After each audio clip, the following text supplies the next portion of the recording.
আজকে ছাত্র দলের দুইটা ছেলে আইসা, আমি আগে কোনো দল করতাম না, কিন্তু আমি মন থেকে দোয়া করি আল্লাহর কাছে বাংলাদেশের জামাত ইসলামকে ক্ষমতায় না দাও। আল্লাহ বাংলাদেশের জামাত ইসলামকে ক্ষমতায় না দাও। আজকে ছাত্র দলের পোলাপান দুইজন উঠছে, আমারটা গো ভাড়া গো তেমনি 50 টাকা 30 টাকা ভাড়া কয় কি তো ভাড়া তো নাই, ভাড়া দিবে না, তুই আমার চিরস।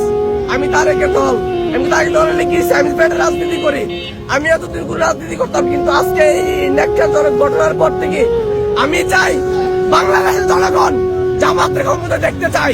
এর জন্য আমি মরতে প্রস্তুত, আমি হাতি ভাইয়ের মতো হবো, মরতে প্রস্তুত। জামাতের ক্ষমতা, ইসলামের শাসন দেখতে চাই। ইনশাল্লাহ আগামীতে জামাতকে ভোট দিয়ে ক্ষমতায় নিয়ে যাবো ইনশাল্লাহ। চাঁদাবাজি এই রিস্কে আজকে আমাদের যে গাড়ির টাকা মায়েরা গেল চাঁদাবাজরা, আমরা ওদেরকে ক্ষমতা দেখতে চাই না। এর জন্য তো আমার গুলি খাইতে হয়, আমি মরতে প্রস্তুত ইনশাল্লাহ।